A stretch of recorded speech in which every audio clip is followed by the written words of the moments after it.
Hi guys, Nathan Middle Down Under here again for another video. This video is going to be a thread response to Darcy's 6 Strings 9 Lives. He wanted to know bands that you were late to the party on, and I've got 5 bands here. 2 of them I'd never actually heard of before until about 5 years ago or so when I started watching VC music community videos, and the other 3 are bands I'd actually heard of but just never took the time of day to check them out. So I'll start off with the 2 bands that I'd never actually heard of before. Now, I used to collect a Australian heavy metal magazine called Hot Metal. Back when I first started getting it, it was mainly all the hard rock, glam rock, hair metal stuff, and then it progressively moved into the more alternative going into the 90s. I collected it for 6 years. And the whole time I collected this magazine, these 2 first bands were never ever mentioned as far as I can remember. So I never knew about them, never heard of them until just recently in the last few years. Now the first one is a Canadian band where Darcy's actually from, and there's a hair metal hard rock band called Felix.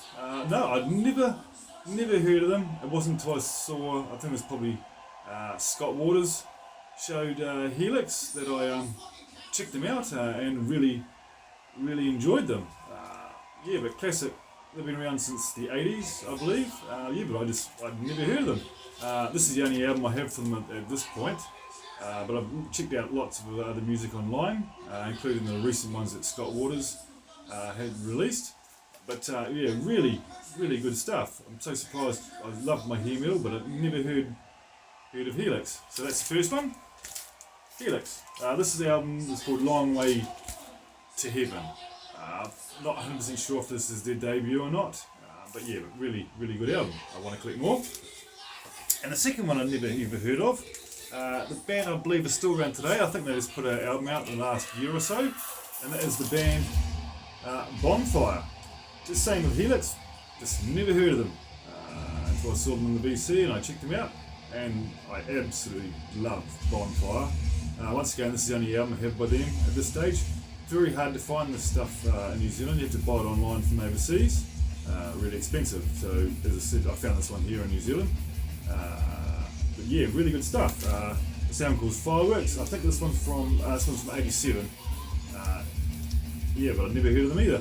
So love a bit of Bonfire now. I believe they're American. I might be wrong. They might be from the UK. I'm not 100% sure. But yeah, great stuff. Bonfire. Next one I'd actually heard of way back, but I just never took the chances, took the effort to listen to them, because I wasn't, back when I first started listening to the hard rock and stuff, I wasn't really into the more extreme side of things. So I just never bothered checking them out until they brought out these reissues on CD and vinyl.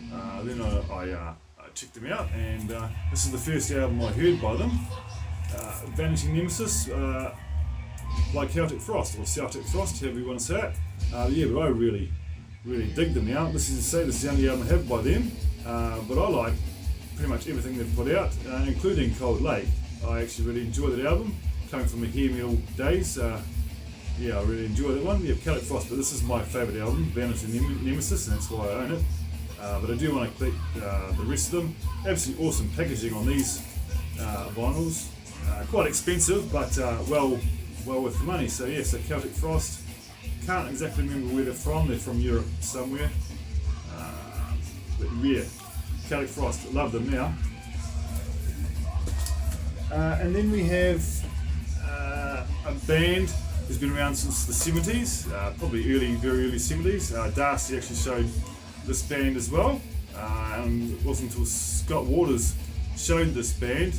As I said, I'd heard of them, but I'd never checked them out. I didn't think it'd be for me, but when Scott Waters showed them, I checked them out, and yeah, I really dug what I heard. And then I came across this one in an antique small not so long ago, so I picked it up, and this is a great album, Logical Revelations. Yeah, but their vinyl is very easy to find here in New Zealand, but when you do come across it, it's always trashed, and that's why I haven't picked up any more from them yet. I don't see any CDs around of Uriah Heep, but yeah, I see plenty of their old back catalogue on vinyl, but as I say, it's always trash, so I'm not willing to spend the money on it. So this is the only one I have for now, but Uriah Heep, really, really good stuff. From the age of the guys, they do a brilliant job still. Uriah Heep. Then we hear another band that I'd heard of, not much, but I'd never time of day to actually listen to them. I'm late to the party with Magnum. It's only in the last 2 years that I've actually listened to Magnum. I have a Greatest Hits, I have Storyteller's Night, I also have another cassette, but I can't remember the name off the top of my head. Yeah, but I really dig Magnum. Great AOR hard rock music. Yeah, really dig them. This one's called On a Storyteller's Night, as I said, from no, I can't see a year on it. Yeah, I'm not sure what year, but I believe that this is one of their best albums. And yeah, I agree, it's a really, really good album. And it's Magnum. They've been around since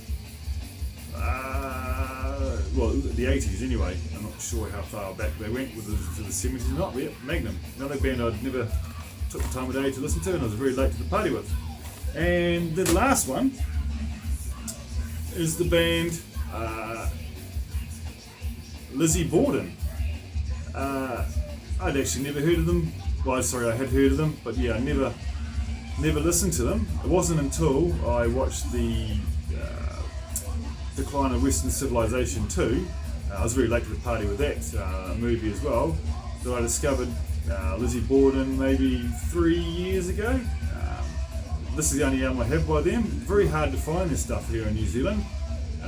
Yeah, but I do plan on picking up the rest of the catalogue. I see it's all been reissued, quite expensive, but I will eventually get them. This album is called Appointment with Death from 2007.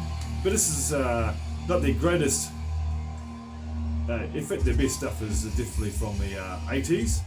Yeah, but Lizzie Borden, I was so late to the party with these guys, just never checked them out, and now I'm really digging, especially the 80s stuff. So I'm looking to get more of that stuff. So thanks Darcy for that thread. Got to look through my collection and answer that question. So thanks guys, I will see you in my next update. Bye. Oh, there's another thing I forgot to say what was playing in the background. It's one of Darcy's favourite bands, and I've been playing a DVD in my man cave, and that is Overkill and Wrecking Everything from Ashbury Park from, well, yeah, this come out 2002, but yeah, great live DVD, 2 disc. It's got bonus features with meeting the band and basically a history of Overkill up to this point with all the original members and as they went along, the new members. But yeah, great DVD. I'm sure you have this, Darcy, and if not, you would have seen it. Yeah, but great stuff. And once again, bye guys.